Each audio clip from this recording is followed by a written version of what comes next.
Hello dears, আজকের আমরা একটা নতুন চ্যাপ্টার শুরু করতে যাচ্ছি ক্লাস 11-এর কার্যতা এবং শক্তি, ওয়ার্ক পাওয়ার এবং energy, work power and energy.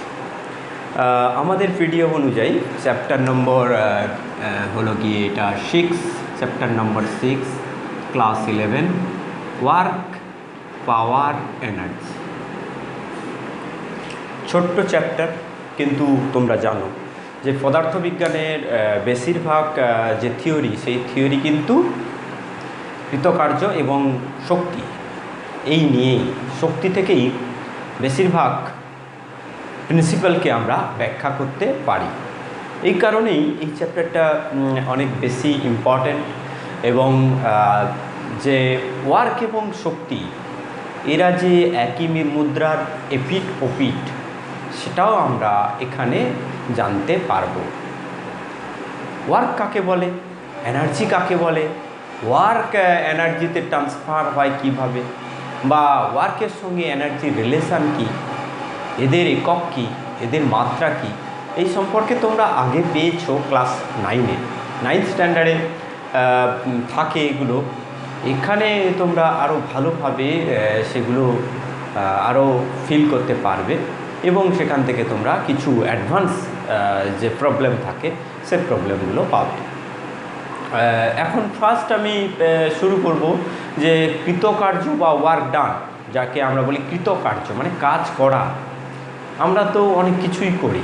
আমরা সাধারণভাবে কাজ করা বলতে যে কোনো কিছু, আমরা যদি পড়াশোনা করি সেটাও কাজ করা বুঝি, বা যাই করি না কেন আমরা সেটা একটা কাজ হিসাবে দেখি।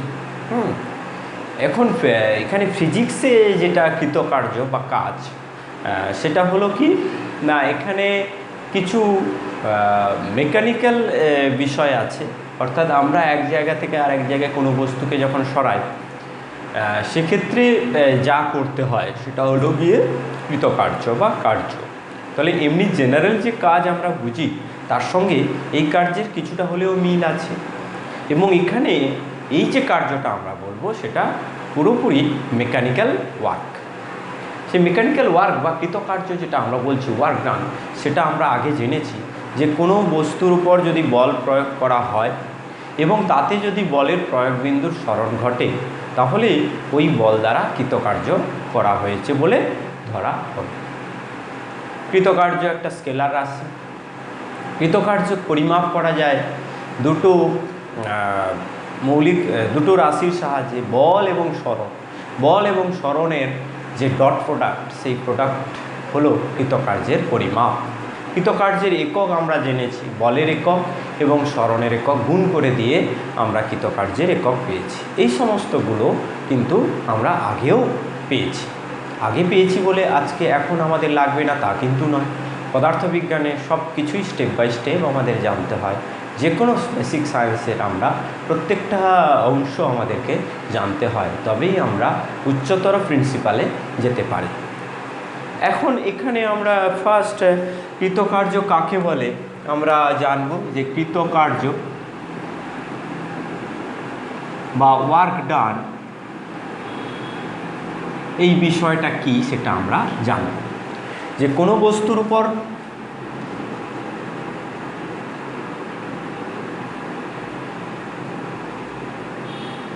বল প্রযুক্ত হলে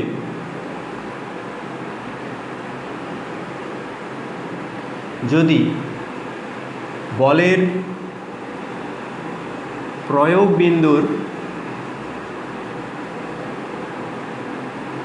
স্মরণ ঘটে,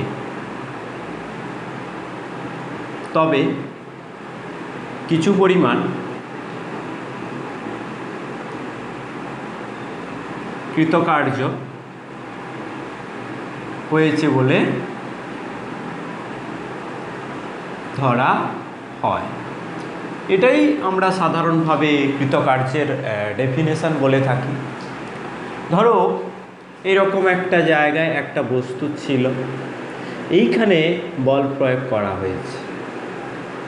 এবারে বস্তুটা দেখা যাবে যে এই দিকে সরে এসেছে, অর্থাৎ বস্তুটার স্মরণ ঘটেছে কত না, এটা যদি এ বিন্দু হয় তাহলে এই বি এ বি হবে, এ বি সরণকে যদি আমি ভেক্টর রাশি বলি, এ বি হবে সরণ, তাকে আমরা এস ভেক্টর দিয়ে লিখতে পারি বা ডি ভেক্টর দিয়ে, ডিসপ্লেসমেন্ট যা খুশি দিয়ে আমরা লিখতে পারি।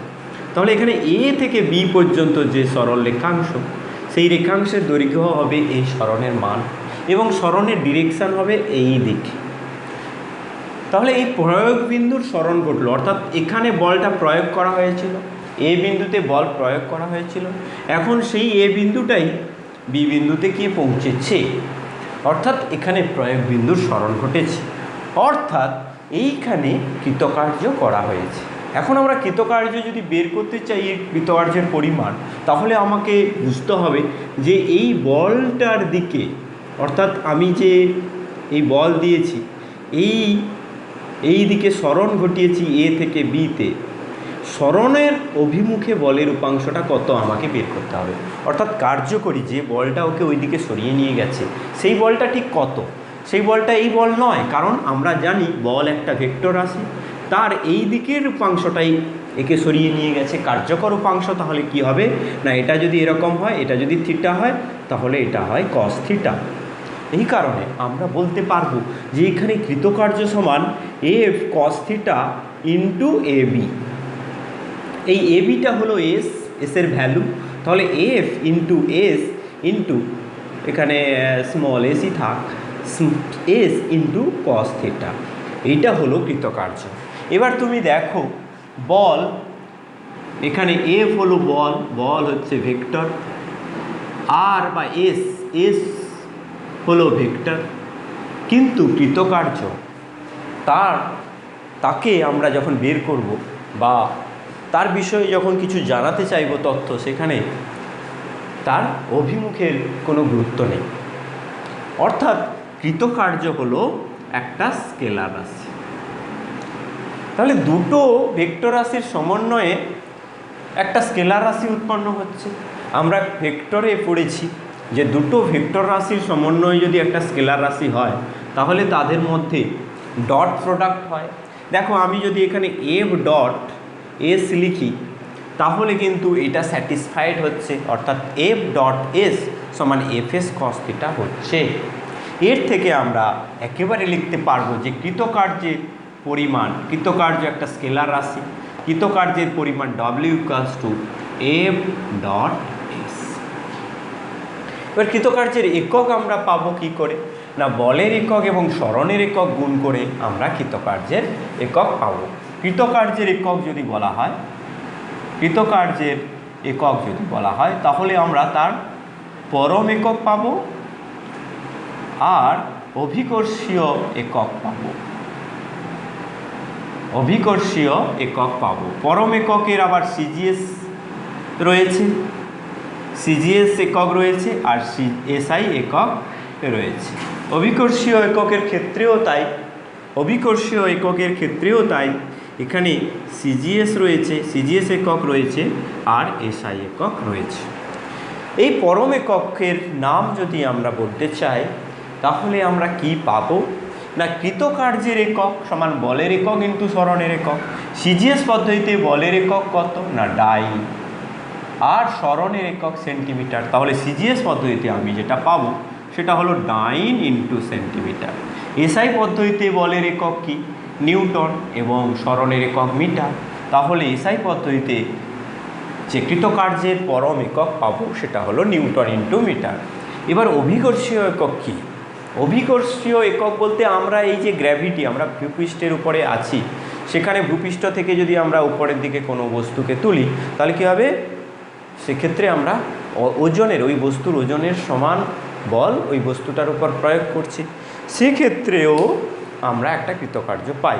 সেটা দিয়ে যদি আমি অভিকর্ষীয় একক করতে চাই, অর্থাৎ 1 গ্রাম ভরের কোনো বস্তুকে যদি আমি অভিকর্ষের বিরুদ্ধে 1 সেন্টিমিটার তুলি, তাহলে যে কৃতকার্য হয় তাকে আমরা সিজিএস পদ্ধতিতে কৃতকার্যের অভিকর্ষীয় একক বলবো। সিজিএস পদ্ধতিতে কৃতকার্যের অভিকর্ষীয় একক বলবো। তাহলে সেটা কি হবে, গ্রাম ফোর্স ইন্টু মিটার বা গ্রাম মিটার, এই গ্রাম ফোর্স ইন্টু সেন্টিমিটার বা গ্রাম সেন্টিমিটার বা গ্রাম সেন্টিমিটার। লিখতে পারবো।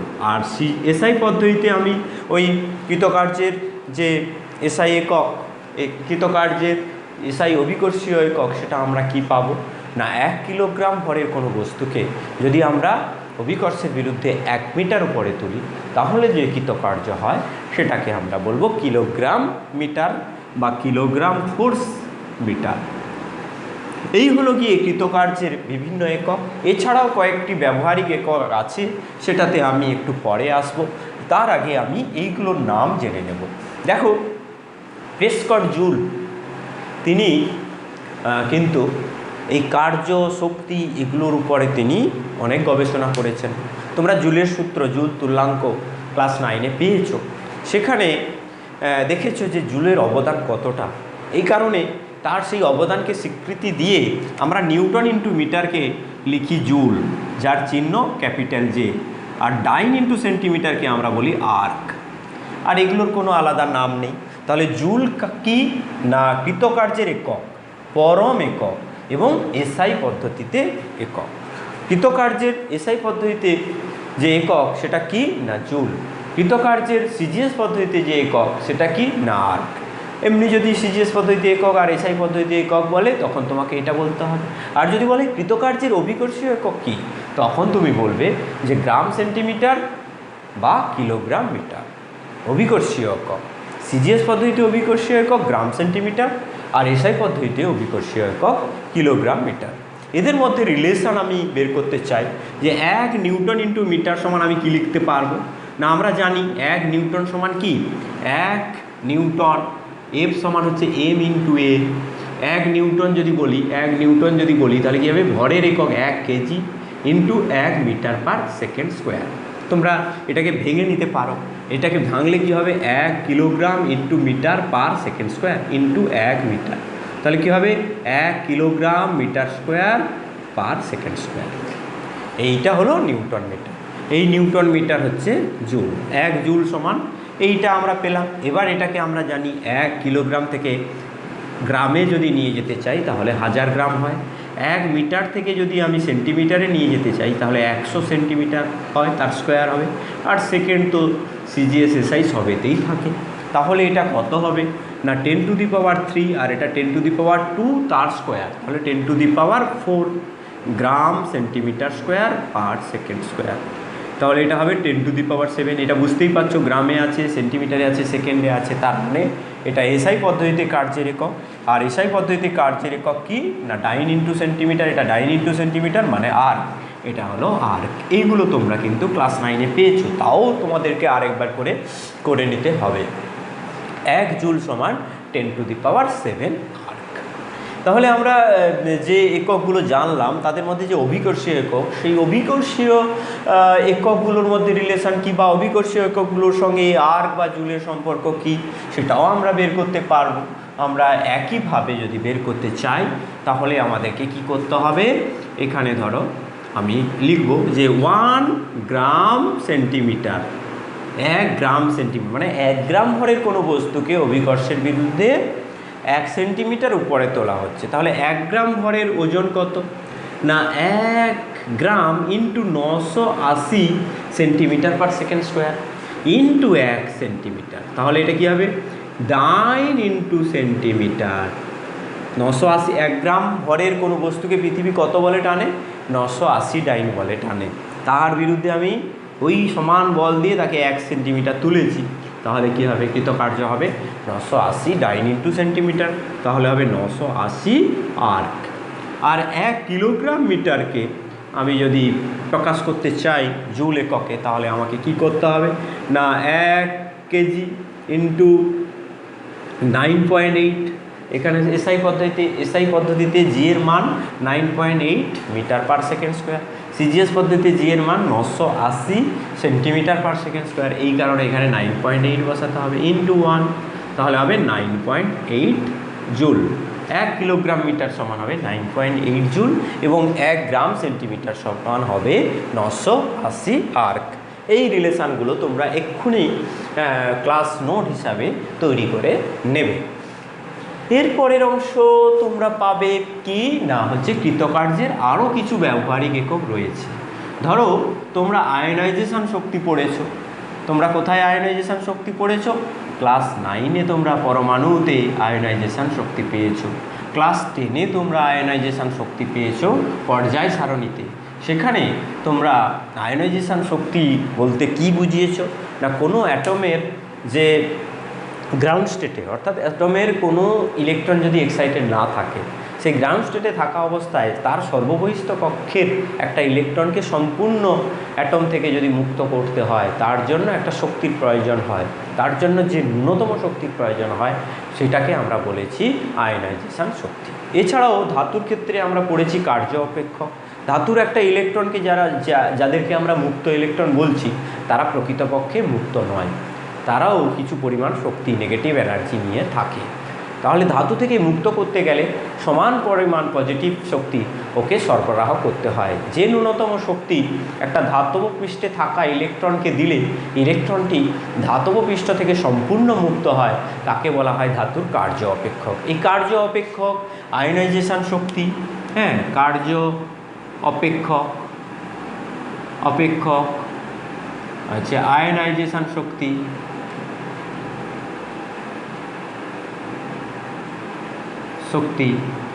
হ্যাঁ, এছাড়াও অনেক শক্তি আছে। বিভিন্ন বিক্রিয়ার ক্ষেত্রে যে তাপ শক্তি উৎপন্ন হয়, হ্যাঁ, বিক্রিয়ায় উৎপন্ন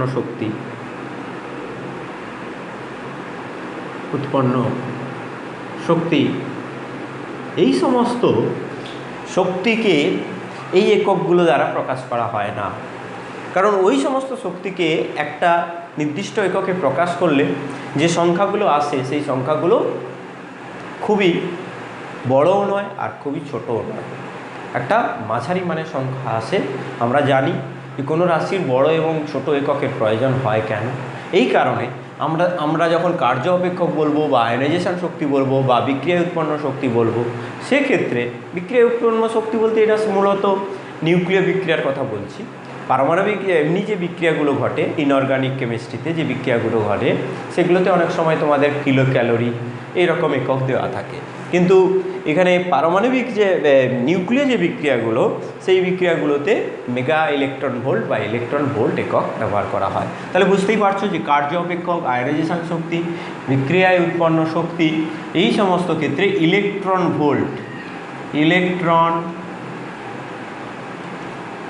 ভোল্ট এই এককটা ব্যবহার করা হয়। তাহলে ইলেকট্রন ভোল্ট হলো একটা শক্তির একক। তোমরা যখন ক্লাস 12-এ স্থির তড়িৎ পড়বে, সেখানে দেখবে যে 1 ইলেকট্রন ভোল্ট হলো একটা ইলেকট্রনকে যদি আমরা একটা 1 ভোল্ট বিভবের মধ্যে দিয়ে নিয়ে যাই, সেক্ষেত্রে যে কার্য করতে হয় তাকে বলা হয় 1 ইলেকট্রন ভোল্ট পরিমাণ শক্তি বা কার্য।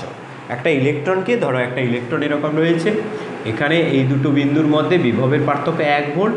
একটা ইলেকট্রনকে আমরা কী করব, এখান থেকে এখানে নিয়ে যাব, নিয়ে যেতে গেলে যে ওয়ার্ক ডান হচ্ছে সেটাকেই আমরা বলছি 1 ইলেকট্রন ভোল্ট। সেই 1 ইলেকট্রন ভোল্ট সমান কত হয় না, ইলেকট্রনের যে আধান, সেই আধানের মানটা মনে রাখতে হবে। এটা হলো কুলম ইন্টু 1 ভোল্ট, এত কুলম ইন্টু এত ভোল্ট। আর কুলম ইন্টু ভোল্ট তোমরা ক্লাস 10-এ পেয়েছো অল্প বিস্তর, পরিবাহী যেখানে তোমরা কারেন্ট ইলেকট্রিসিটিতে পেয়েছো যে কুলম ইন্টু ভোল্ট সমান হচ্ছে জুল। তাহলে 1.602 ইন্টু 10⁻⁻19 জুল। এবার মেগা ইলেকট্রন ভোল্ট, বিক্রিয়া উৎপন্ন যে শক্তি, সেটাকে আমরা মেগা ইলেকট্রন ভোল্ট দিতে পারি। মেগা মানে বুঝতে পারছো 10⁶ ইলেকট্রন ভোল্ট। সেক্ষেত্রে এর সঙ্গে 10⁶ গুণ করে দিলে যা হয় সেই গুণটা জুল এককে আসবে। 1.602 ইন্টু 10⁻, এটা যদি 10⁶ আমি যদি এর সঙ্গে গুণ করে দিই, এটা 13 কেন হবে, এটা 19। এর সঙ্গে 10⁶ যদি গুণ করে দিই তাহলে 19 + 6 -19 + 6 মানে -13 জুল। এই হলো গিয়ে মেগা ইলেকট্রন ভোল্ট। তাহলে electron volt, mega electron volt, এগুলো আমরা শক্তির একক হিসাবে জানব। শক্তির এই এককগুলোর সঙ্গে সঙ্গে আমরা আরও যে একক পেলাম সেটা হলো ইলেকট্রন ভোল্ট। সেই ইলেকট্রন ভোল্ট কোন কোন জায়গায় ব্যবহার করা হয় সেটা আমরা জানলাম, যে কার্য অপেক্ষক কাকে বলেছি, আয়নাইজেশন শক্তি কাকে বলেছি, বিক্রিয়া উৎপন্ন শক্তি অর্থাৎ নিউক্লিয় বিক্রিয়ায় একটা নিউক্লিয়াসকে ভাঙলে সেখানে যে শক্তি উৎপন্ন হয় সেটা মেগা ইলেকট্রন ভোল্টে দেওয়া হয়ে থাকে। এছাড়াও কার্যের আরও একক রয়েছে। কার্যের এবারে যে এককটার কথা বলবো সেটা হলো গিয়ে না, আমাদের এই যে তড়িৎ আমরা ব্যয় করছি, আমরা যে তড়িৎ, আমাদের যে ইলেকট্রিক পাওয়ার সাপ্লাই, সেখান থেকে যে আমরা তড়িৎ পাই, সেটাকে আমরা কাজে লাগিয়ে আলো জ্বালাচ্ছি, ফ্যান ঘোরাচ্ছি, এই সমস্ত ক্ষেত্রে সেখানে কি হয় না, তড়িৎ শক্তিটাকে আমরা কার্যে পরিণত করছি। অর্থাৎ সেটা যে কার্যটা আমরা পাচ্ছি, সেই যে কার্যটা, সেটা আমরা তড়িৎ শক্তি ব্যয় করে পাচ্ছি। সেক্ষেত্রে যে শক্তির একক বা কার্যের একক যে এটা ব্যবহার করা হয়ে থাকে, সেটা হচ্ছে ওয়াট ঘন্টা আর কিলোওয়াট ঘন্টা। 1 ওয়াট ঘন্টা মানে কত না, 1 ওয়াটের একটা বাতি যদি 1 ঘন্টা ধরে চলে, তাহলে যে পরিমাণ শক্তি খরচ করে বা যে পরিমাণ কার্য সেখানে ব্যয় হয়, সেটা হলো ওয়াট ঘন্টা। আর 1000 ওয়াটের একটা বাতি বা 1000 ওয়াটের একটা তড়িৎযন্ত্র যদি 1 ঘন্টা ব্যাপী চলে, সেক্ষেত্রে যে পরিমাণ তড়িৎ শক্তি ব্যয় হয়, সেই তড়িৎ শক্তি ব্যয় করে সে কিছু কার্য করছে, সেই পরিমাণ কার্যকে আমরা বলবো 1 কিলোওয়াট আওয়ার। তাহলে 1 ওয়াট আওয়ার সমান কী হবে, ওয়াট ইকুয়ালস টু হচ্ছে 1 জুল পার সেকেন্ড ইন্টু 1 ঘন্টা সমান হচ্ছে 3600 সেকেন্ড। তাহলে এটা কি হবে 3600 জুল। আর 1 কিলোওয়াট ঘন্টা মানে কত, কিলো মানে কি 1000, তাহলে এখানে যা ছিল 1000 হয়ে যাবে, 1000 joule per second into 3600 second. তাহলে এখানে কি হবে 36, 2টো শূন্য আরও 3টা শূন্য, এরকম করে যেটা হবে সেটা জুল এককে হবে। এবারে 3.6 লিখলে 1 2 3 4 5 6 10 টু দি পাওয়ার 6 জুল আমরা পাবো অ্যান্সার। অর্থাৎ কিলোওয়াট ঘন্টা, ওয়াট ঘন্টা এগুলোও কৃতকার্যের একক, কারণ এগুলোকে আমি জুলে কনভার্ট করতে পেরেছি। তাহলে ওয়াট আওয়ার হলো একটা কৃতকার্যের একক। তাহলে কৃতকার্যের সমস্ত একক সম্পর্কে আমরা জানতে পারলাম। আমাদের যে কোনো কৃতকার্যের পরিমাপ করতে গেলে আমরা কিন্তু এই সমস্ত এককগুলোকে লাগাতে পারব। নেক্সট আমরা আসবো কৃতকার্যের মাত্রা বের করা খুবই সহজ, অলরেডি তোমরা এটা জেনেছো, তাও আর একবার আলোচনা করতে হয় যে W = F × S, বলের মাত্রা কি হয় ml T⁻², আর এটা দূরত্ব, সরণ মানে এক প্রকার দূরত্ব, একটা দৈর্ঘ্য, তার দৈর্ঘ্যের মাত্রা হয় L, অর্থাৎ কৃতকার্যের মাত্রা হয় ml² T⁻²। কৃতকার্যের মাত্রা আমরা আলোচনা করলাম। এরপরে এইগুলো তো আমাদের আগে থেকে জানা ছিল, এরপরে যে অংশটা আলোচনা হবে এইগুলো হচ্ছে আমাদের কাছে একটু হলেও নতুন লাগবে, কারণ আমরা আগে ভেক্টর জানতাম না। আমরা ক্লাস 9-এ শুধুমাত্র কৃতকার্য সমান বল ইন্টু সরণ লিখেছি, এখন আমরা ভেক্টর ফর্মে আমরা সেটাকে লিখব। দেখো কৃতকার্য সমান হচ্ছে F.S। দেখো এই রকম একটা বস্তুর উপরে এই দিকে বল কাজ করছে আর এই দিকে তার সরণ হলো, তাহলে তাদের মধ্যে অ্যাঙ্গেল যদি থিটা হয়, আমরা কি লিখব F × S × cos θ। এবারে এই বলটা এই রকমভাবে যদি যায়, এই দিকে ধরো সরণ হচ্ছে S, বলটা পড়ছে এই দিকে, তাহলে এখানে এদের মধ্যে অ্যাঙ্গেল কত, θ = 90 ডিগ্রি। আর এইরকম যদি হয় যে বল এদিকে সরণ হচ্ছে এদিকে, আর বল পড়ছে এইরকমভাবে, বল পড়ছে এইভাবে, তাহলে এখানে θ > 90 ডিগ্রি আর এখানে θ < 90 ডিগ্রি। যাই হোক না কেন, এই ফর্মুলাটা এখানে কার্যকরী হবে। সেক্ষেত্রে আমরা দেখব ফার্স্ট এখানে 1 নম্বর কেস, এটা 2 নম্বর কেস আর 3 নম্বর কেস। 1 নম্বর কেসে ওয়ার্ক যদি W1 লিখি, সেক্ষেত্রে আমরা পাবো F × S × cos θ। থিটার মান 90 ডিগ্রি থেকে বেশি, 0 ডিগ্রি থেকে 90 ডিগ্রি থেকে কম, 0 ডিগ্রি থেকে বেশি। সেক্ষেত্রে আমরা cos θর মান আমরা সবসময় পজিটিভ পাবো, F × S আর cos θ একটা পজিটিভ ভ্যালু পাবো। তাহলে আলটিমেট এই যে কৃতকার্যটা পেলাম, সেই কৃতকার্যটা সবসময় পজিটিভ ভ্যালু থাকবে। আবারও আমি বলছি যে বল এবং প্রযুক্ত বল এবং সরণের মধ্যে যদি সূক্ষ্মকোণ থাকে, তাহলে আমরা এখানে দেখতে পেলাম, ফর্মুলা থেকে আমরা ডিরাইভ করতে পারলাম, সিদ্ধান্তে আসতে পারলাম যে এখানে কৃতকার্যটা ধনাত্মক হবে। আর দ্বিতীয় ক্ষেত্রে কৃতকার্যটা কত হবে আমরা এক্ষুনি দেখে নেব, F × S × cos 90 ডিগ্রি, কারণ এখানে θ = 90 ডিগ্রি। সেক্ষেত্রে আমরা পাবো cos 90 ডিগ্রি ভ্যালু 0, তাহলে কৃতকার্য হয়ে যাবে 0। তাহলে এখানে কৃতকার্য করছে না, অথচ বল প্রযুক্ত হচ্ছে। কোন কোন ক্ষেত্রে সেটা হয়? ধরো আমি এই দেওয়ালটাকে ঠেললাম, এই দেওয়ালটাকে আমি ঠেলছি, এইদিকে একটু বেশি আছে, এই দেওয়ালটাকে আমি ঠেলছি, কিন্তু দেওয়ালের কোনো সরণ হচ্ছে না। এক্ষেত্রে আমি যে ঠেলছি এই বলের জন্য কোনো কৃতকার্য হচ্ছে না, কারণ কি এখানে সরণ শূন্য। কিন্তু এখানে তো সরণ রয়েছে, সরণ থাকা সত্ত্বেও এখানে কৃতকার্যের মান শূন্য হচ্ছে। কেন না? এই বলটার এদিকের উপাংশ 0। তুমি ভালো করে দেখো, এফ কস থিটা, এফ কস 90 ডিগ্রি 0 হয়ে যাবে। তাহলে এই বলটা কোনো কার্যকর, একে অন্য কেউ সরিয়ে নিয়ে গেছে, এই বল একে সরায়নি। এটাই বুঝতে হবে যে এই বলের দরুন কৃতকার্য শূন্য। তাহলে এই যে বলটার কথা আমি এখন আলোচনা করছি, এই এফ বলটাই হলো কার্যহীন বল। আর যদি থিটার মান 90 ডিগ্রি থেকে বেশি হয়, 180 ডিগ্রি থেকে কম হয়, তখন আমরা সেটাকে কি বলি? স্থূলকোণ বলি। থিটা যদি স্থূলকোণ হয়, সেই ক্ষেত্রে দেখো এফ এস কস থিটা, এই কস থিটার ভ্যালুটা কিন্তু এখানে নেগেটিভ ভ্যালু হবে। তাহলে এটার সঙ্গে নেগেটিভ ভ্যালু গুণ করলে আলটিমেট আমরা নেগেটিভ ভ্যালু পাবো। কেন না? আমরা জানি যে এটাকে বলা হয় ফার্স্ট কোয়াড্র্যান্ট, প্রথম পাত, দ্বিতীয় পাত, তৃতীয় পাত আর চতুর্থ পাত। হ্যাঁ, এইখানে থিটা অর্থাৎ 0 ডিগ্রি, এটা 90 ডিগ্রি, এটা 180 ডিগ্রি আর এটা 270 ডিগ্রি। 0 থেকে 90 ডিগ্রির মধ্যে সমস্ত অল সাইন ট্যান কস, অর্থাৎ সাইন কস আর ট্যানের ভ্যালু সবারই এই থিটার মানের জন্য 0 থেকে 90 ডিগ্রির মানের মধ্যে থাকলে সবারই পজিটিভ হয়।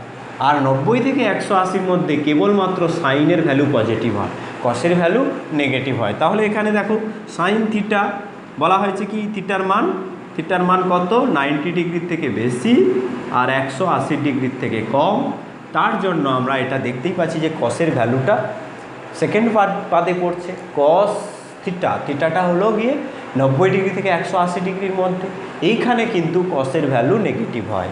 তার থেকে আমরা এখানে জানতে পারলাম যে কৃতকার্যটা নেগেটিভ হচ্ছে। তাহলে বুঝতেই পারছো যে এই ধরনের যদি হয়, এই রকম যদি হয়, এক্ষেত্রে আমরা ধনাত্মক কৃতকার্য পাই, আর এখানে কোনো কৃতকার্যই পাই না, আর এখানে ঋণাত্মক কৃতকার্য পাই।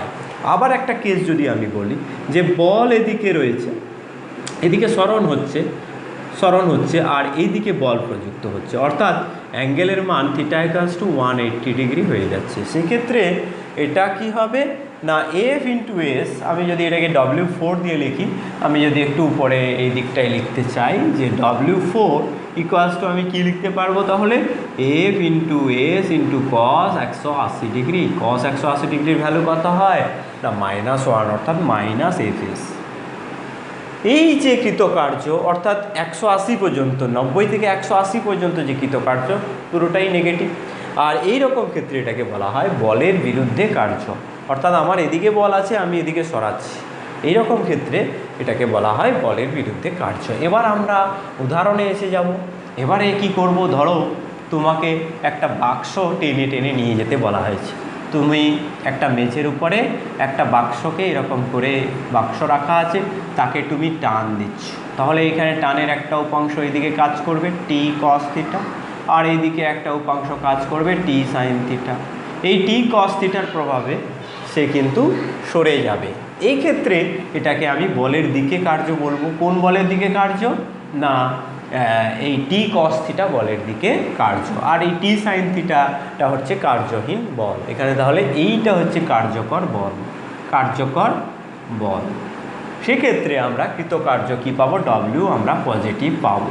তাহলে ফার্স্ট কেস হলো এইটা, যে আমরা এখানে সরণ এবং বলের মধ্যে যে কোণের মানটা সেটা 90 ডিগ্রি থেকে কম। এবার second case there is huge example, সেই এক্সাম্পলগুলো আমাদের লাগবে। এবং কার্যহীন বল এই কারণেই আমাদের কাছে বেশি পছন্দের বা বেশি জানতে, বেশি করে আমাদের এটা মনে রাখতে হয়। দেখো, কার্যহীন বল প্রকৃতিতে কিন্তু অনেক ক্ষেত্রেই আছে, নইলে কিন্তু বিপদ হয়ে যেত। ধরো তোমরা পড়েছো রাদারফোর্ড মডেল, ক্লাস 9-এ পড়েছো, সেখানে তোমরা দেখেছো যে ইলেকট্রন আর এই নিউক্লিয়াসের মধ্যে একটা আকর্ষণ বল কাজ করে। নিউক্লিয়াস একে টেনে রাখে আর ইলেকট্রনটা এরকম ঘুরতে থাকে। এটা তোমরা দেখেছো সেখানে। এখানে দেখো নিউক্লিয়াসে যে মোশনটা হয় সেই মোশনটা এই বরাবর হচ্ছে।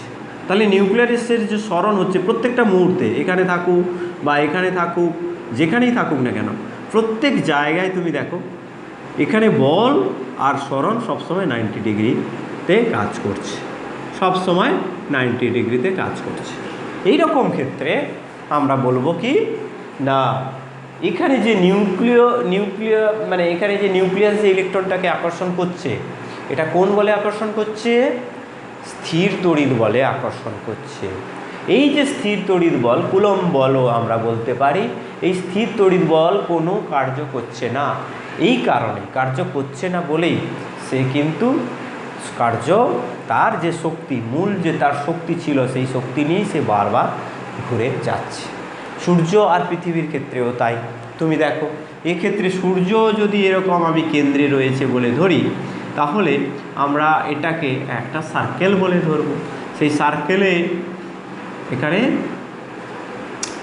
পৃথিবী ঘুরছে, পৃথিবীর প্রত্যেক মুহূর্তে যে সরণ হচ্ছে সেটা এই মহাকর্ষ বল। এটা ছিল কুলম্ব বল, এটা হচ্ছে কুলম্ব স্থির তড়িৎ বল, আর এটা হচ্ছে মহাকর্ষ বল, নিউটনের মহাকর্ষ বল। হ্যাঁ, এই মহাকর্ষ বলটাও এর সঙ্গে সবসময় 90 ডিগ্রিতে থাকবে। এই কারণে এটাও একটা কার্যহীন বলের উদাহরণ। এছাড়াও তোমরা ক্লাস 12-এ পাবে যে এরকম যদি একটা চুম্বক ক্ষেত্র থাকে, এইরকম ক্রস চিহ্ন দিয়ে চুম্বক ক্ষেত্র লেখার মানে কি না, চুম্বক ক্ষেত্রগুলো, চুম্বক বল রেখাগুলো এই প্লেনের সঙ্গে লম্বভাবে আছে এবং প্লেনের ভেতরের দিকে তাদের ডিরেকশান। এই রকম যদি জায়গায় যদি তো কোনো চার্জ পার্টিকেলকে তুমি মোশনে নিয়ে যাও, গতিশীল করো, তাহলে এর উপর একটা বল প্রযুক্ত হয়, সেই বলও একে ঘুরিয়ে দেয়। সেই বলের মান কত না F সমান Q into V cross B। F সমান, এটাকে লরেন্জ ম্যাগনেটিক ফোর্স বলা হয়। এই লরেন্জ বলের প্রভাবে এখানেও কি হয় না কৃতকার্য শূন্য হয়। এটা হচ্ছে লরেন্জ বল। লরেন্জ কি বল? চুম্বক বল।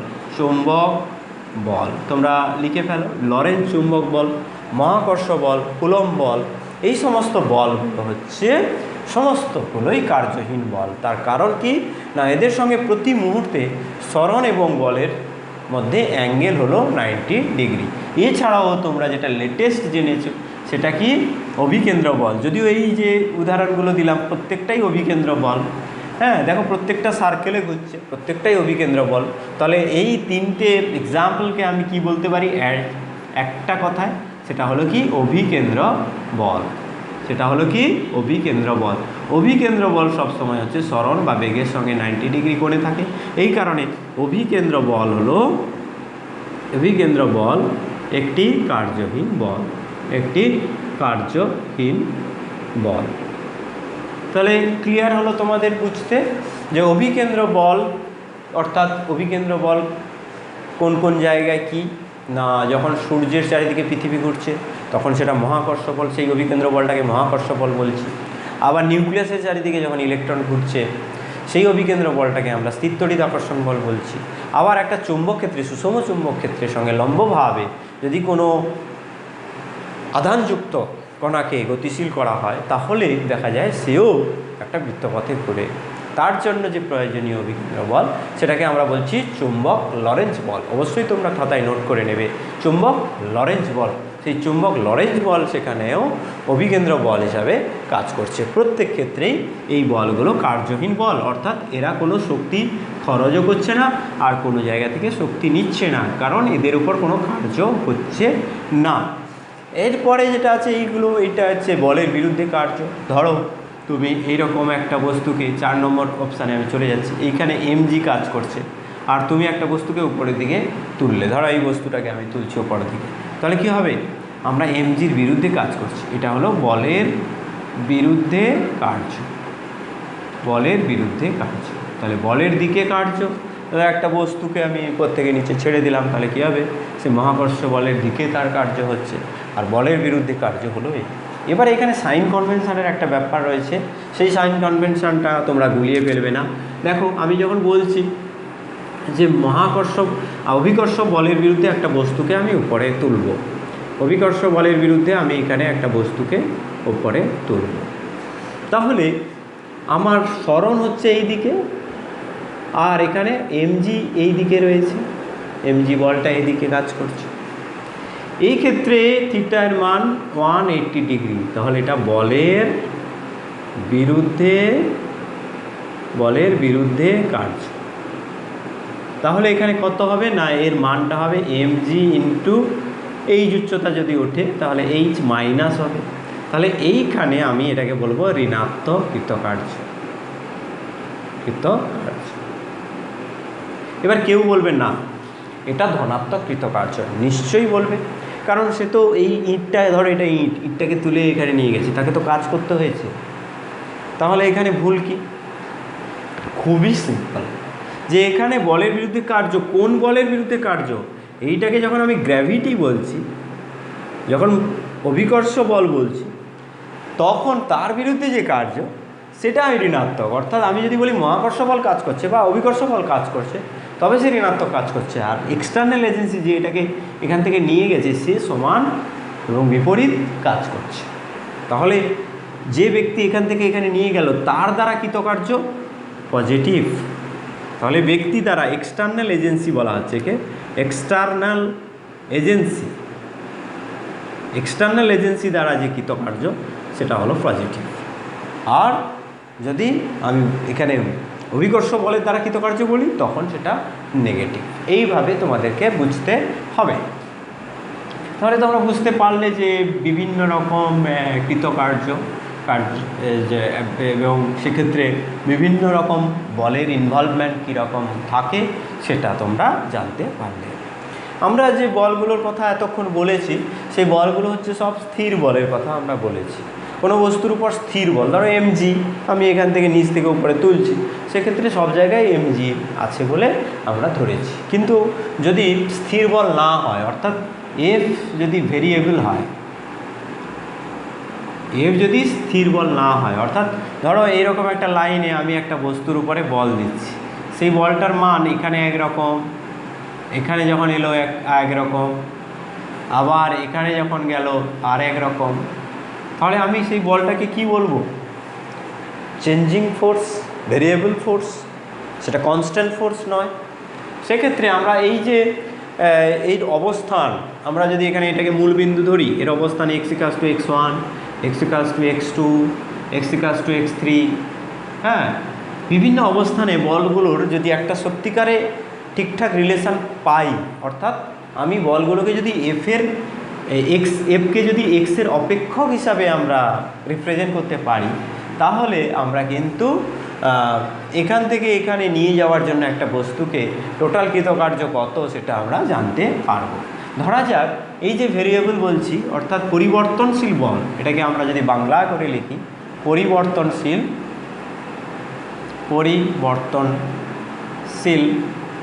বল, চেঞ্জিং ভেরিয়েবল ফোর্স, পরিবর্তনশীল বল, একে যদি আমি ফাংশন অফ এক্স ভাবি, দেখো আমি এখানে প্রথমে ভাববো ওয়ান ডাইমেনশনাল কেস, একটা নির্দিষ্ট রেখা বরাবর যাচ্ছে এবং সেই রেখা বরাবর যখন যাচ্ছে তার অবস্থানের সঙ্গে এই ফোর্সের একটা সম্পর্ক আমি খুঁজে পাচ্ছি। তখন আমরা বলবো যে এই ফোর্সটা এক্সের অপেক্ষক, অর্থাৎ একটা আমি এক্স অক্ষ বরাবর যদি যাই, তাহলে মূলবিন্দু থেকে তার যে দূরত্ব সেটাকে আমরা এক্স বলবো, আর তারই অপেক্ষক হবে এই প্রযুক্ত বল।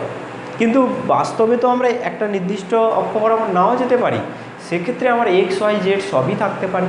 আমরা ফর দ্য সিম্পলিসিটি, আমরা সাধারণ একদম সিম্পল রূপটা পাওয়ার জন্য ফার্স্টে আমরা একটা ভেরিয়েবল দিয়ে এফকে রিপ্রেজেন্ট করছি।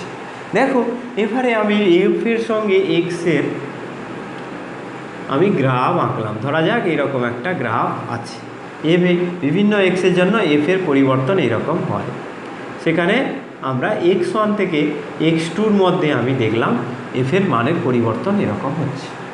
আর যদি এমনি স্থির বল থাকতো, স্থির বল থাকলে কি হতো না, এইদিকে ধরো এফ আর এদিকে ধরো এক্স, সেক্ষেত্রে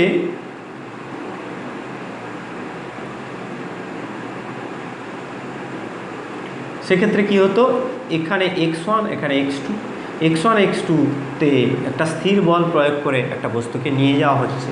তখন আমরা এই যে ডিস্টেন্সটা, এটাকে বলতাম এস, আর এখানে এই মানটা হলো এফ, এই এফ আর এস, তার মানে এই যে মানটা এটা হলো এস, এফ এফ হলো, তাহলে এই যে আমি বৃত্তাকার অংশ এই যে আয়তকার অংশ পেলাম, এই আয়তকার অংশের দৈর্ঘ্য হলো এফ এবং প্রস্থ হলো এস। এফ আর এস গুণ করলে আমরা পাচ্ছি এখানে যেটা, সেটা হলো কৃতকার্য। আমরা জানি কৃতকার্য ডব্লিউ সমান এফ ইন্টু এস। স্থির বলের ক্ষেত্রে আমরা এটা লিখতে পারছি, অর্থাৎ আমরা বুঝতেই পারছি যে আমরা কৃতকার্য পেতে গেলে এফ আর এসের মধ্যে যদি আমরা গ্রাফ আঁকি, সেই গ্রাফের যে এখানে যে ক্ষেত্রফলটা তৈরি হয় গ্রাফের জন্য, এফ গ্রাফ এস অক্ষের সঙ্গে যে ক্ষেত্রফল রচনা করে, সেই ক্ষেত্রফলটা কৃতকার্যকে প্রকাশ করে। তাহলে আমার এখানে এই ক্ষেত্রফলটাও কৃতকার্যকে প্রকাশ করবে। কি করে সেটা প্রকাশ করবে না, আরও আমি যদি এটা নাও বলতাম, এটা থেকে এমনিতেই আমি বলতে পারতাম যে আমার এখানে যদি আমি একটা ছোট্ট স্ট্রাইপ নিই, একদম ছোট্ট স্ট্রাইপ, এই জামার স্ট্রাইপ যেরকম থাকে এটাকে স্ট্রাইপ, এই ছোট্ট আমি স্ট্রাইপ নিলাম, এক্ষেত্রে আমি এই যে ছোট্ট অংশটাকে আমি একটা আয়তক্ষেত্র মনে করতে পারি। কারণ এখানে আমি যদি ডিএক্স বলি, ক্ষুদ্র সরণ, সেই ডিএক্সটা আমি যখন খুব ক্ষুদ্র বলছি, তখন কি হবে, এখানে যা এফ এখানেও তা এফ, তাহলে এই দুটো বিন্দুকে আমি এরকম সোজা করে আঁকতে পারি। তখন আমি এই যে স্ট্রাইপটা পেলাম সেটা একটা আয়তকার স্ট্রাইপ, যার প্রস্থ হচ্ছে ডিএক্স এবং দৈর্ঘ্য হলো এফ। তাহলে এখানে যে এই অংশটার জন্য যে কৃতকার্য হলো সেটা ডব্লিউ ইকুয়ালস টু কী হবে, F into DX, DW equals to F into DX. এবার সবগুলোকে যোগ করো, এই একটা স্ট্রাইপের জন্য প্রত্যেকটার জন্য যোগ করো, তাহলে সেটাকে আমরা কী লিখবো, ডব্লিউ সমান সামেশান এফ ইন্টু ডিএক্স। এবার এটাকে এখান থেকে এখানে পর্যন্ত আমি কন্টিনিউয়াসলি চেঞ্জ হতে দেখছি, কন্টিনিউয়াসলি চেঞ্জ হতে দেখলে সেটাকে আমরা কি বলি, ইন্টিগ্রেশন এফ ইন্টু ডিএক্স। তাহলে আমরা কৃতকার্য পরিবর্তনশীল বলের ক্ষেত্রে যেটা পাবো সেটা হলো ইন্টিগ্রেশন ডব্লিউ সমান ইন্টিগ্রেশন এফ ইন্টু ডিএক্স। এবারে এটাকে যদি আমরা 3 ডাইমেনশনালি ভাবতাম, এটা একমাত্রিক ভেবেছি, অর্থাৎ শুধুমাত্র এক্সের দিকে এটাকে রেখেছি। 3 ডাইমেনশনালি হলে ডাব্লিউ ইকুয়ালস টু হবে F vector dot D into R. এখান থেকে আমরা এখানে সিম্পলিফাই করে এটা বুঝলাম, সেখান থেকে আমরা একদম যেটা আমরা জেনারেল ফর্ম পেলাম সেটা হলো W equals to integration F dot DR. সেখানে ডিআর মানে ডিআরের মধ্যে সেখানে কি এক্স ওয়াই জেড 3টে ভেরিয়েবল রয়েছে। এই হলো গিয়ে আমাদের ব্যাপার। আমরা এটা বুঝতে পারলাম যে এরকম ছোটো ছোটো করে অংশ যদি করি, সেখানে সবগুলোকে যোগ করে সামেশন করা হয় এবং এর যে এরিয়াটা এটাকে আমরা বলি ইন্টিগ্রেশনের যে রেজাল্ট, সেটা এরিয়া সঙ্গে আমরা ইন্টিগ্রেশনের রিলেশন ফার্স্টেই আমরা দেখিয়েছি, যেখানে ইন্টিগ্রেশন আমরা পড়েছি। এখন আমরা জানলাম যে এই রকম যদি হয়, অর্থাৎ ডিডব্লিউ মূল যে ফর্মুলাটা, সেই ফর্মুলাটা কি, DW equals to F into DX, F into DX. এখান থেকে আমরা ডিডব্লিউ বাই ডিএক্স সমান পাবো এফ। হ্যাঁ, এই রিলেশানগুলো আমাদের এরপরে কাজে লাগবে। এখন আমরা এতদূর যে আলোচনা করলাম তার উপরে কিছু নিউমেরিক্যাল করে নেব। ফার্স্ট আমি নিউমেরিক্যাল দেবো স্থির বলের জন্য। বলবো এক্সাম্পল 1, 3 নিউটন স্থির মানের বল একটি বস্তুর উপর প্রযুক্ত হওয়ায়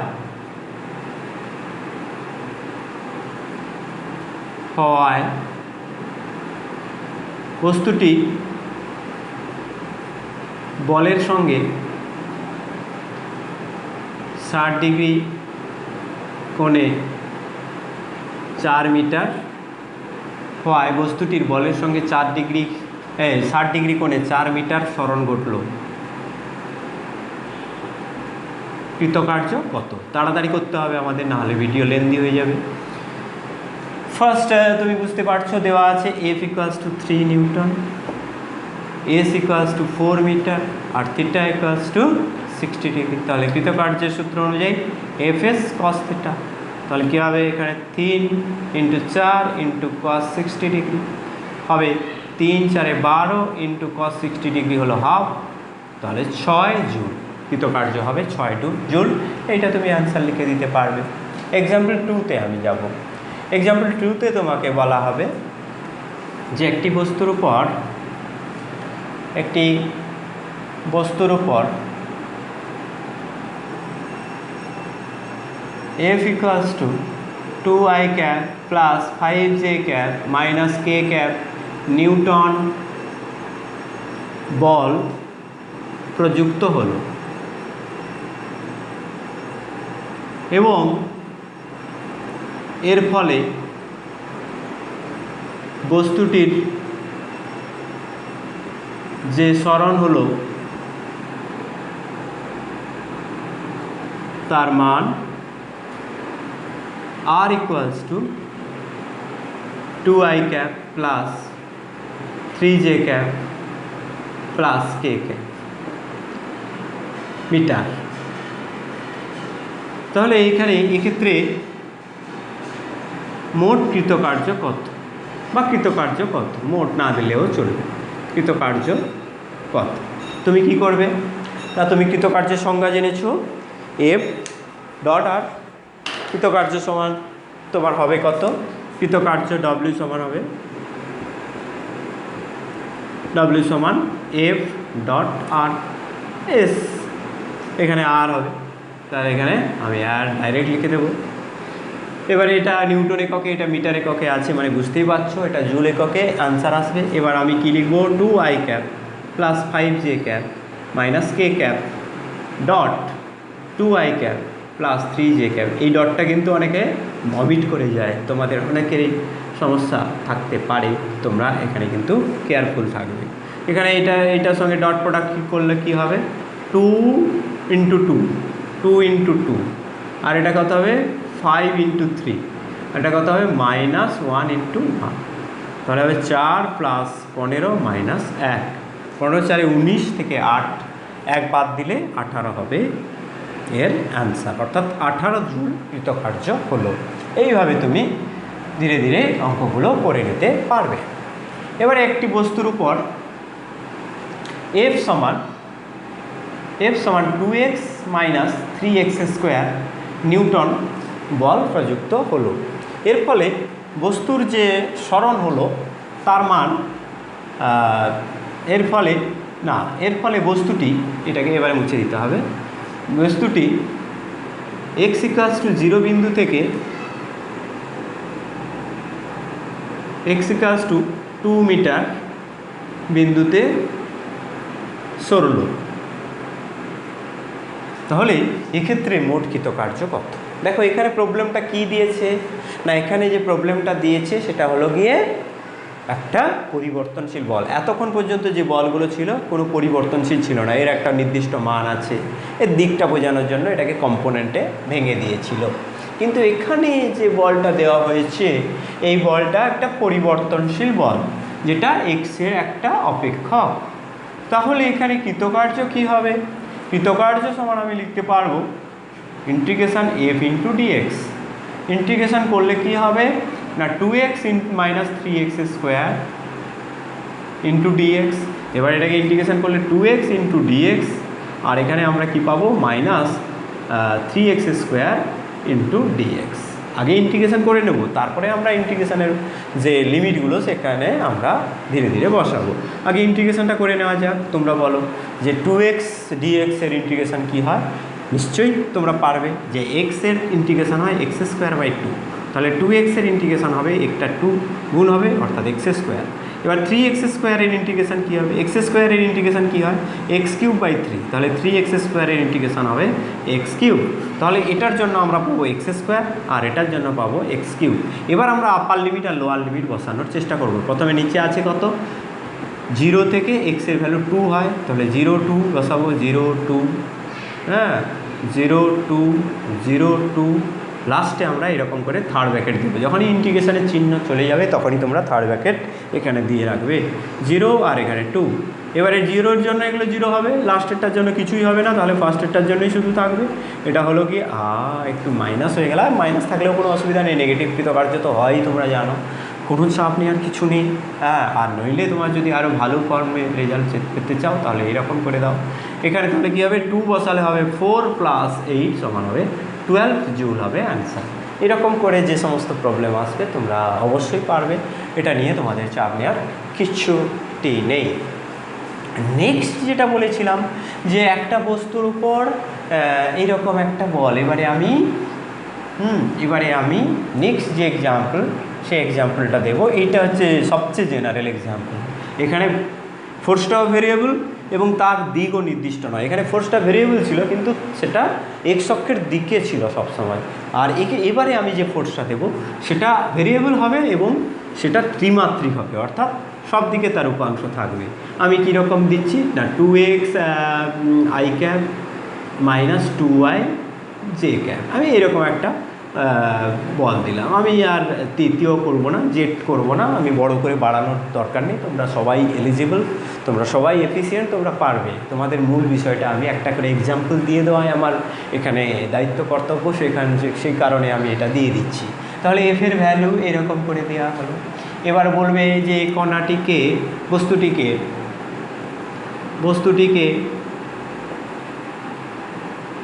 1, 2 বিন্দু থেকে 2, 3 বিন্দুতে, মানে এটা মিটার, মিটার বিন্দুতে সরাতে কৃতকার্য কি পরিমাণ করতে হবে,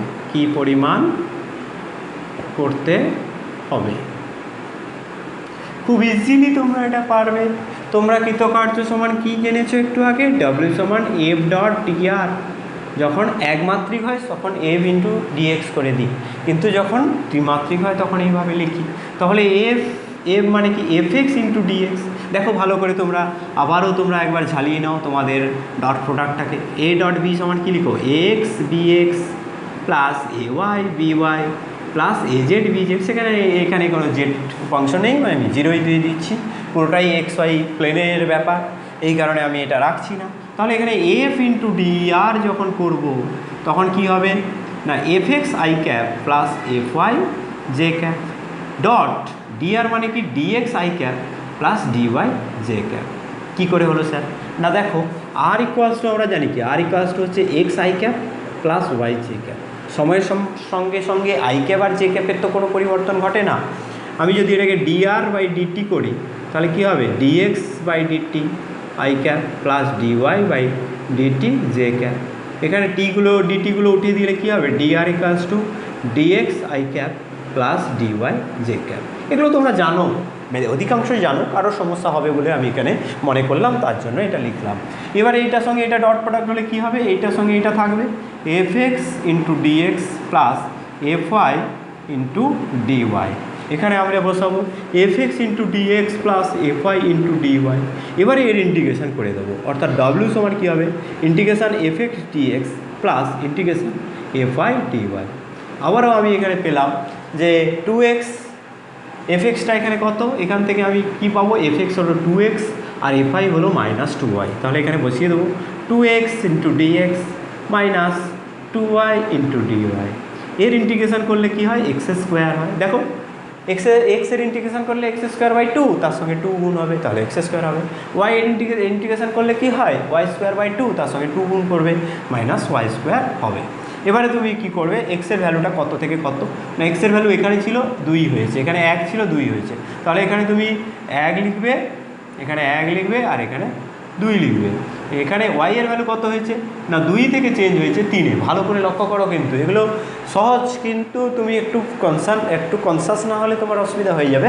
এখানে কিন্তু জিনিসগুলো সহজ হলেও একটু অ্যাডভান্স, এই কারণে তোমাদেরকে বলবো একটু মন দিয়ে একটু ভালো করে তোমরা ক্লাস নোট তৈরি করো।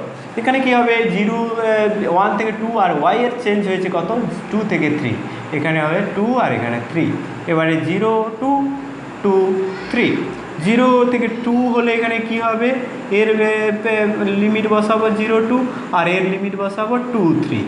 এবারে লিমিট বসিয়ে যেটা পাবো সেটা কি, এক্স স্কোয়ার মানে 2 স্কোয়ার মানে 4 পাবো, এটার জন্য 4 পাবো। আর এর জন্য কত পাবো না, 3 স্কোয়ার একবার পাবো, মাইনাস 2 স্কোয়ার একবার পাবো। 3 স্কোয়ার কত হবে 9 আর 2 স্কোয়ার হবে 4, 9 থেকে 4 গেলে 5, তাহলে 4 মাইনাস 5 সমান হবে মাইনাস 1 জুল। এখানে নিউটন আর মিটারে ছিল, তার জন্য এটা আমরা জুল এককে পাবো মাইনাস 1 জুল। ঠিকঠাক করেছি কিনা একবার দেখে নেওয়া যাক। এখানে আমরা এক্স স্কোয়ার পাবো, ওয়াই স্কোয়ার পাবো।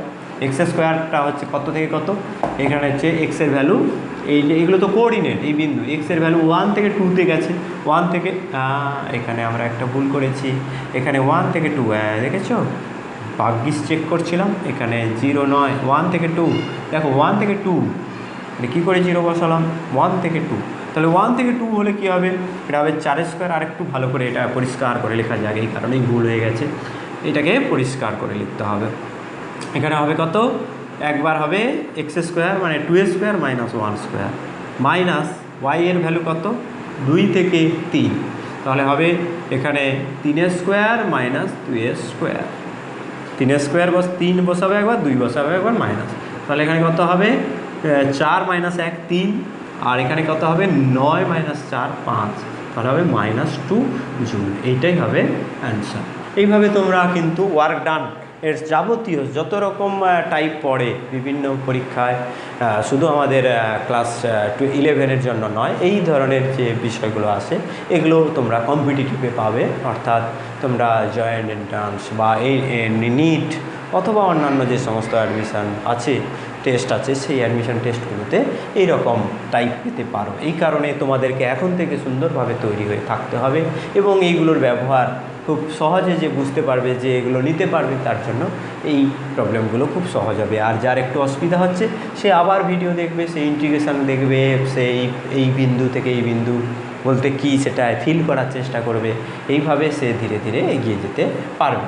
এবারে নেক্সট আমি আসবো যে কার্য যখন করছি সেখান থেকে আমরা শক্তি পাচ্ছি, বা যখন শক্তি ব্যয় করছি কিছু পরিমাণ আমরা কার্য করছি, এই শক্তি কাকে বলে প্রথমে আমরা লিখে ফেলবো সংজ্ঞা। প্রত্যেকেই আমরা জানি শক্তি কাকে বলে, এনার্জি। এনার্জি, শক্তি বা এনার্জি কাকে বলে, যারা ক্লাস 10-9 ভালো করে পড়েছো তারা তো জানোই। আর এমনিতে এটা সকলেরই মনে থাকে যে কার্য করার সামর্থ্যকে বলে শক্তি। কার্য করার সামর্থ্যকে বলে শক্তি। Ability to do some work.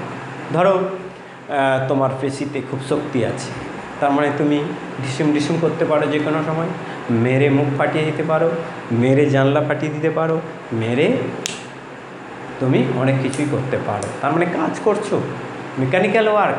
কাজ মানে কি, এখানে কাজ যেটা মানে কি, আমি একটা বস্তুকে এক জায়গা থেকে আরেক জায়গায় সরিয়ে নিয়ে যাচ্ছি, কৃতকার্য করছি, বলের প্রভাবে আমি সেটা করতে পারছি, সেটাকে আমরা কৃতকার্য বলছি। এক্ষেত্রে তুমি দেখতে পাবে যে যখন একটা বস্তুর মধ্যে শক্তি থাকে সে কিছু পরিমাণ কাজ করতে পারে। ধরো একটা বস্তুকে আমি এখানে তুললাম, তার মধ্যে একটা এনার্জি জমা রয়েছে, সেই এনার্জিটা কি না স্থিতিশক্তি। তখন এটাকে ছেড়ে দেওয়া মানে সে নিচে পড়ে যাবে, মানে যার মাথায় পড়বে তার মাথা ভেঙে যাবে, ঠিক। তাহলে এখানে আমরা দেখতে পাচ্ছি যে ওইটার কার্য, একটা বস্তুর মধ্যে কিছু একটা ছিল বলে সে নিচে এসে পড়েছে এবং মাথা ফাটাতে পেরেছে, অর্থাৎ তার কিছু কাজ করার সামর্থ্য রয়েছে, তখন আমি সেটাকে শক্তি বলতে পারছি। অথবা আমি যখন এটাকে ছুড়ে দেবো, কোনো পাথর ছুটছে কেউ বা কোনো কিছু ছুড়ে দিচ্ছে অন্যদিকে, তখন কি হয়, তার লাগে, কারণ কি না তার গতিশক্তি আছে, গতির কারণে তার ability to do some work হয়েছে, অর্থাৎ তার কাজ করার সামর্থ্য জন্মেছে। এই জন্য আমরা বলবো যে কার্য করার সামর্থ্যকে বলা হয় শক্তি। এবং এই চ্যাপ্টারের শুধু নয়, আমাদের এই ক্লাস 11-এর সবচেয়ে ইম্পর্ট্যান্ট যে উপপাদ্যটা, আমরা সেই উপপাদ্যটার কথা এক্ষুনি আলোচনা করতে যাচ্ছি। সেই উপপাদ্যটা হলো কার্য শক্তি উপপাদ্য।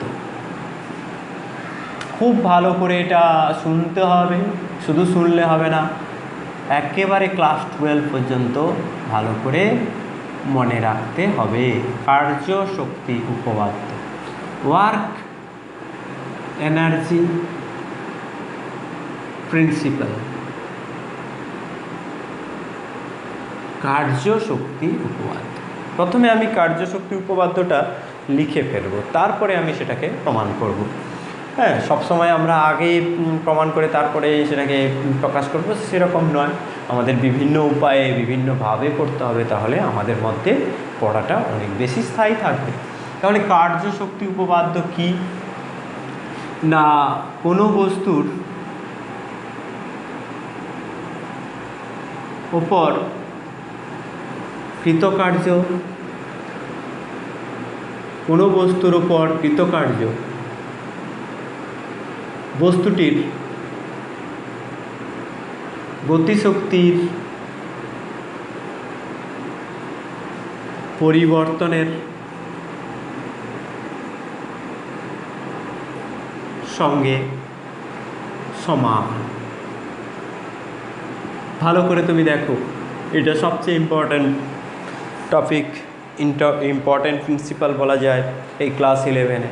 সেখানে তুমি পাবে যে কোনো বস্তুর উপর কৃতকার্য বস্তুটির গতিশক্তির পরিবর্তনের সঙ্গে সমান। এটাকে ম্যাথমেটিক্যালি যদি লেখা হয় W = ডেল্টা কাইনেটিক এনার্জি। গতিশক্তির ইংরেজি কি? Kinetic energy. অর্থাৎ kinetic energy final minus kinetic energy initial. এবার আমি একদম পার্টিকুলার কেসে আমি এটাকে প্রুভ করব, যেখানে আমরা দেখব যে একটা বস্তুর উপর যদি একটা নির্দিষ্ট মানের বল প্রযুক্ত হয় তাহলে কি হয়, বস্তুটা একটা ত্বরণ সৃষ্টি হয়। সেই ত্বরণের ফলে সে এক জায়গা থেকে আরেক জায়গায় যায় এবং তার ফলে তার বেগের পরিবর্তন হয়। সেই বেগের পরিবর্তন হলে আমরা বুঝতে পারছি যে গতিশক্তির পরিবর্তন হবে। সেটা আমরা প্রমাণ করে ফেলব। এখন আমরা এই কার্য শক্তির উপপাদ্যের প্রমাণ করতে যাচ্ছি। তুমি প্রথমে ধরবে যে ধরি m ভরের একটি বস্তু কণাই হলো, বস্তু কণার ভর m ভরের একটা বস্তু কণার প্রাথমিক বেগ সমান u। ওই অবস্থায় বস্তুটির উপর F বল প্রযুক্ত হচ্ছে। F বল প্রযুক্ত হলে t সময় পরে যদি বস্তু কণার বেগ v হয় তবে ত্বরণ a সমান আমি লিখতে পারবো কি v - u/t।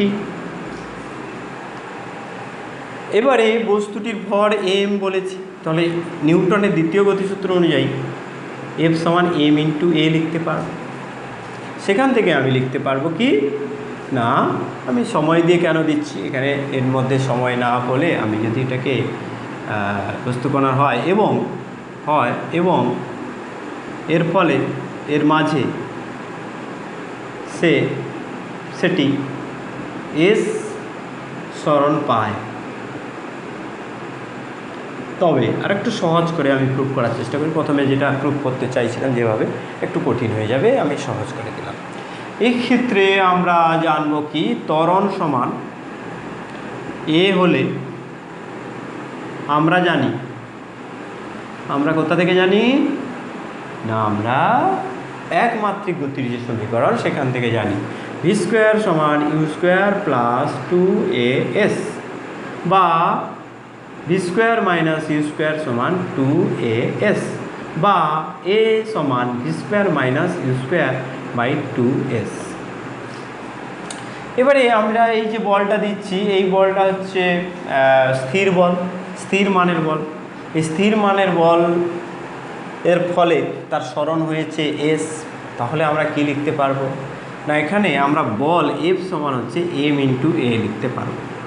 এখানে F যদি লিখি m × a তাহলে কি হবে, m এইটা হবে 1 নম্বর সমীকরণ থেকে আমরা যেটা পাবো m × v² - u²/2s আমরা এখানে লিখতে পারবো। ক্লিয়ার হলো? এবারে আমরা কি করব, কৃতকার্যের সংজ্ঞা থেকে আমরা এখানে পাবো। এখানে পুরোটাই একমাত্রিক গতি এবং স্থির বলের ক্ষেত্রে আমরা এটা প্রুভ করছি। আমরা যে এটা প্রুভ করছি এটা জেনারেলি প্রুভ করছি না, আমরা স্পেশাল কেসে প্রুভ করছি। স্পেশাল কেস কি না, এখানে আমরা একমাত্রিক গতির ক্ষেত্রে প্রমাণ করছি এবং স্থির বলের ক্ষেত্রে প্রমাণ করছি। পরবর্তীকালে আমরা সেটাকে একদম ভেরিয়েবল বলের ক্ষেত্রে এবং ত্রিমাত্রিক দেশে, যে কোনো দেশে সেটা যে প্রযোজ্য হয় সেটা আমরা দেখাবো, সেটা পরে আসছি। এখন তোমরা এটা আগে বুঝে নাও, কৃতকার্য সমান বল × সরণ। তাহলে এখানে বল × সরণ মানে এখানে আমরা এটা 2 নম্বর সমীকরণ পাবো, বলের মান 2 নম্বর সমীকরণ থেকে পাবো m/2 v² - u²/s × s। এই s কেটে যাবে, তাহলে হবে ½ mv² - ½ mu²। এখান থেকে আমরা আইডিয়া করতে পারবো যে এটাই হলো সামথিং যেটা বস্তুর গতির কারণে অর্জিত হয় এবং সেখানে আমরা যে কৃতকার্যটা করেছি সেটা এই পরিবর্তনের সঙ্গে সমান, আর এটাই হলো কাইনেটিক এনার্জি। এখান থেকেই আমরা ইন্সপায়ার হই যে এইখানে এই যে বিষয়টা, এই রাশিমালাটাকে আমরা কী হিসাবে নেব না, এই রাশিমালাটাতে দেখো এম আর ভি আছে, বস্তুর ভর তো থাকবেই। এবারে এটা গতির কারণে আমরা দেখছি এই কৃতকার্যটা হচ্ছে, এই কারণে এটাকে আমরা বলি গতিশক্তি। অর্থাৎ গতিশক্তির যে এক্সপ্রেশনটা আমরা পাই সেটা হলো কি, গতিশক্তি সমান আমরা জানি, গতিশক্তি এটাকে বলা হয় কাইনেটিক এনার্জি। কাইনেটিক এনার্জি, সেই কাইনেটিক এনার্জিকে আমরা কেই দিয়ে লিখি, সেই কেই এর এক্সপ্রেশন কি হয়, হাফ এম ভি স্কোয়ার। তাহলে আমরা কাইনেটিক এনার্জি ইনিশিয়াল কত লিখব না, এটা হাফ এম ইউ স্কোয়ার। প্রাথমিক তার ভর তো সবসময় সমান, প্রাথমিক বেগ ছিল ইউ, তাহলে half M U square. Kinetic energy final কী লিখব, হাফ এম ভি স্কোয়ার। আর কাইনেটিক এনার্জি এই ইকুয়েশান থেকে এটা যদি 3 নম্বর সম্পর্ক বলি, এই 3 নম্বর সম্পর্ক থেকে আমরা লিখতে পারবো কি না, ডব্লিউ সমান kinetic energy final minus kinetic energy initial. Kinetic energy initial অর্থাৎ delta kinetic energy, W equals to delta kinetic energy. এইভাবে আমি এটাকে প্রুভ করতে পারি। তাহলে আমরা মোস্ট ইম্পর্টেন্ট একটা প্রিন্সিপাল আমরা জানলাম, মোস্ট ইম্পর্টেন্ট বলা যায়, ভেরি মোস্ট ইম্পর্টেন্ট প্রিন্সিপাল আমরা বলা যায়। সেই প্রিন্সিপালটা হলো কি, কাইনেটিক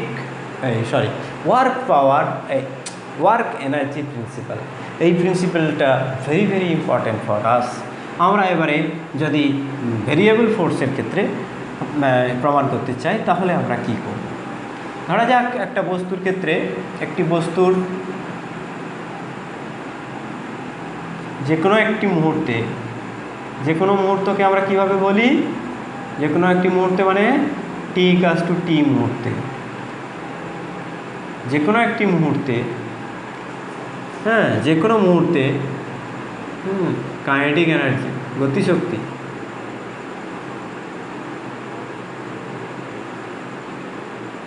কে সমান হাফ এম ভি স্কয়ার।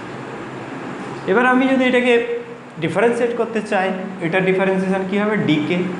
আর এটার ডিফারেন্সিয়েশন কী হবে, তুমি দেখো ডিডিএক্স করে দিলে, একটা সামথিং করে দিলে, ধরো হাফ এম ভি স্কয়ার।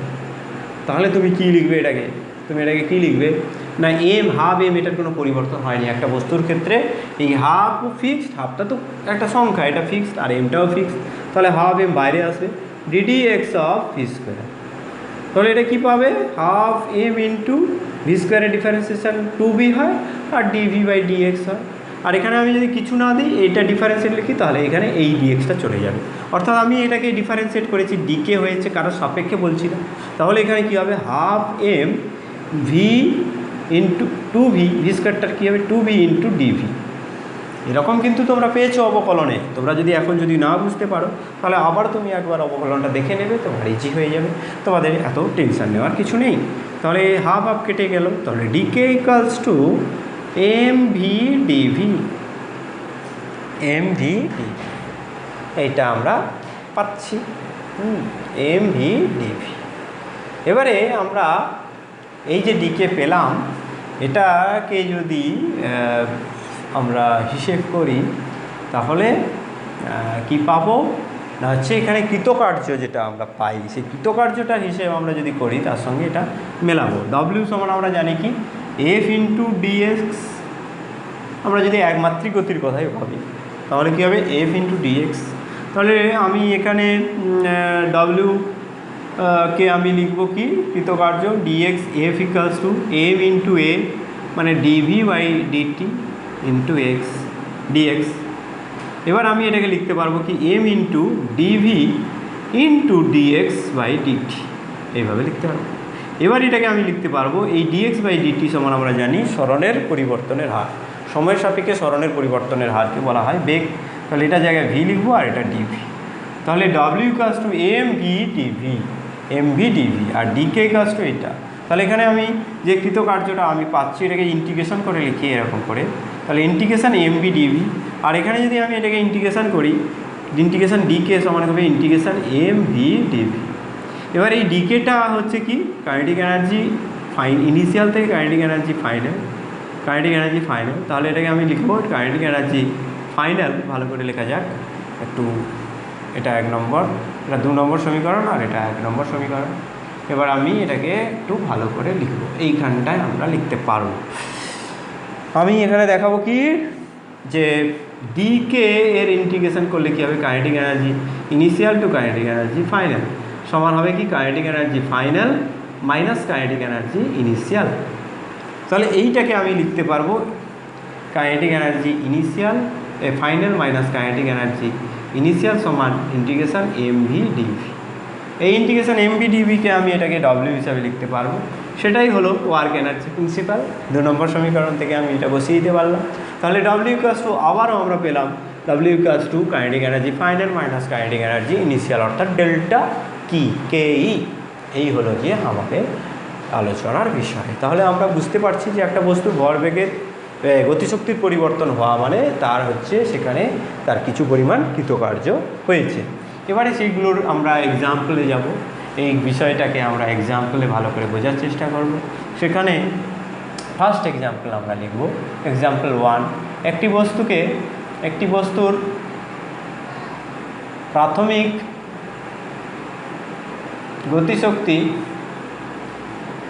গতিশক্তি 5 জুল।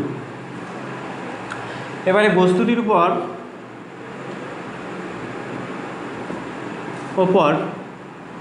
10 নিউটন বল প্রযুক্ত হয়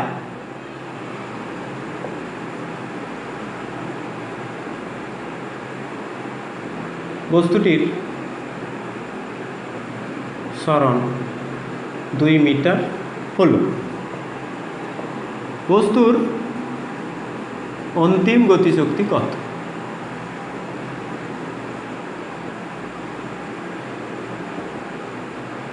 ভেরি সিম্পল। আমরা কি জানি না, kinetic energy final minus kinetic energy initial সমান কি হয় না কৃতকার্য ওয়ার্ক ডান।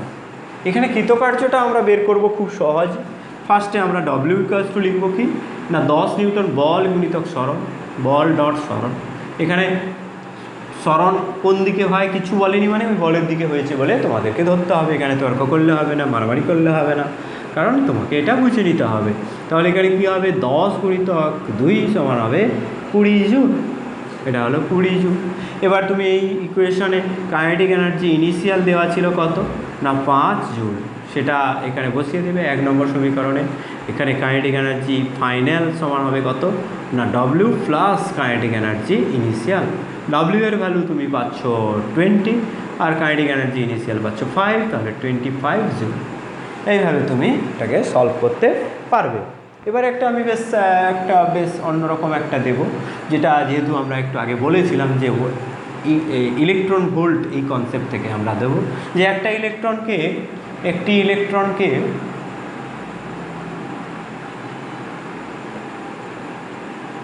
100 ভোল্ট বিভবের মধ্যে ছেড়ে দেওয়া হলে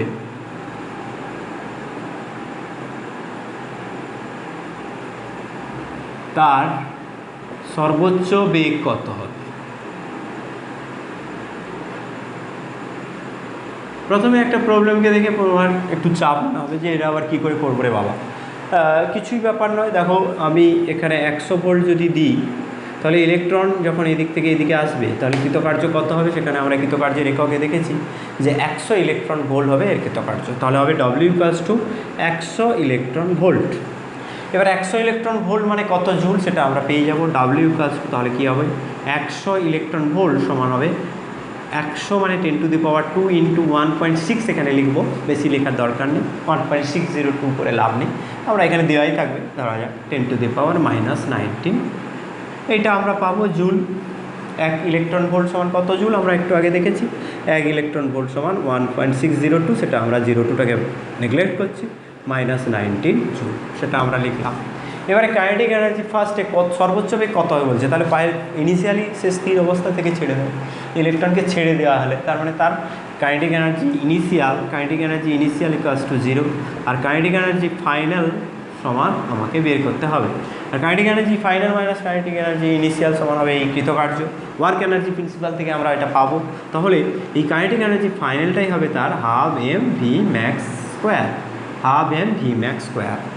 এবারে এটা আমরা ওয়ার্ক এনার্জি প্রিন্সিপাল থেকে লিখবো, kinetic energy final minus kinetic energy initial সমান হবে এটা ওয়ার্কটা, অর্থাৎ এখানে আমি পাবো half M V max square minus 0 সমান হবে কৃতকার্য 1.6 ইন্টু 10⁻⁻, কত হবে -17।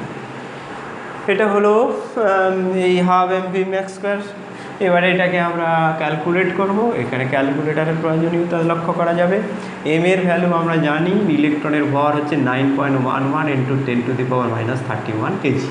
যদি নাও জানো তোমরা কেমিস্ট্রি পড়তে পড়তে ফিজিক্স পড়তে পড়তে এটা ঠিক জেনে যাবে, মডার্ন ফিজিক্সে এটা লাগবে। ইলেকট্রনের ভর, ইলেকট্রনের চার্জ, প্রোটনের ভর, প্রোটনের চার্জ, এগুলো সমস্ত তোমাদের মনে থেকে যাবে, তোমাদেরকে মুখস্থ করার দরকার হবে না। যে পড়াশোনা করবে মন দিয়ে তার ঠিক মনে থেকে যাবে। 1.6 ইন্টু 10⁻17। তাহলে এখানে ভি ম্যাক্স স্কোয়ারটা শুধু এখানে রাখবো, ভি ম্যাক্স স্কোয়ার বাঁ দিকে রাখবো, বাকিগুলোকে এদিকে নিয়ে যাবো। 1.6 ইন্টু 10⁻17 ইন্টু 2/9.11 ইন্টু 10⁻31। এইটা থেকে আমরা যে ভ্যালু পাবো সেটা থেকে আমরা ভি ম্যাক্স বের করতে পারবো। ভি ম্যাক্স স্কোয়ার সমান আমরা এখানে পাবো, এখানে ক্যালকুলেটারটাকে নিয়ে আসতে হবে।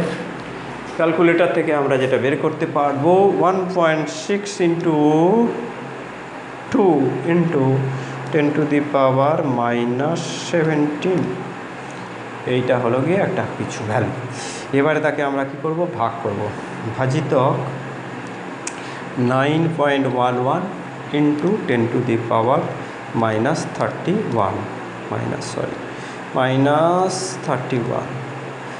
এইটা করলে হচ্ছে কত 3.51। হ্যাঁ ঠিকই আছে, এটা 3.512 ইন্টু 10⁻13 13। এবার এর বর্গমূল করব, ভি ম্যাক্স এটাই জানতে চেয়েছে। বর্গমূল অব অ্যান্সার করলে আমরা পাবো একটা বড় সংখ্যা, সেটাকে আমি 5.926 মানে 5.93 করে দিই ইন্টু 10⁻6 মিটার পার সেকেন্ড। এই হলো তার অ্যান্সার। ম্যাক্সিমাম সে এত স্পিডে ওখানে যেতে পারবে।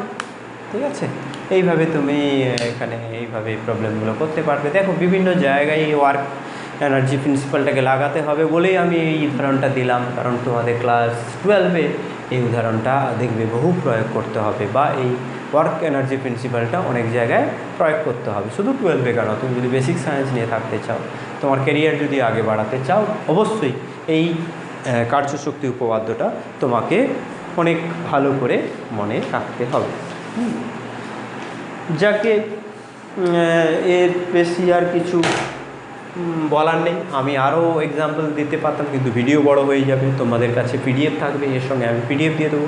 সেই ভিডিও থেকে তোমরা পিডিএফ তুলে ভিডিও দেখবে, ভিডিও থেকে তোমরা ক্লাস নোট তৈরি করবে, এবং পিডিএফ থেকে তোমরা যে উদাহরণগুলো দেওয়া আছে অবশ্যই করবে। তার সঙ্গে যে নিজে করা অংশ দেওয়া আছে সেটাও তোমরা করে ফেলবে। তাহলে কিন্তু এই যে অংশটা আজকের আলোচনা হলো, অর্থাৎ ওয়ার্ক পাওয়ার এনার্জি যে ফার্স্ট পার্ট আলোচনা হলো, আরেকটা পার্ট হয়তো লাগবে, আরেকটা পার্ট হয়তো না, আরেকটা পার্টে আমি শেষ করে দেবো এই ওয়ার্ক পাওয়ার এনার্জি এই চ্যাপ্টারটা। হ্যাঁ, এইখানে আমাদের আজকের যে বিষয়, সেই বিষয়গুলোর জন্য পিডিএফ তোমাদের থাকবে। তোমরা অবশ্যই সেটা দেখে নেবে এবং অবশ্যই পিডিএফটা খাতায় লিখে ফেলবে। Wish you all the best. তোমরা ভালো থেকো, তোমাদের ভগবান তোমাদের মঙ্গল করুক, তোমরা অনেক অনেক বড় জায়গায় পৌঁছতে পারো, এই আশা আমি সবসময় রাখছি, আবারও রাখবো। তোমরা সকলে খুব খুব উন্নত জায়গায় গিয়ে পৌঁছতে পারবে।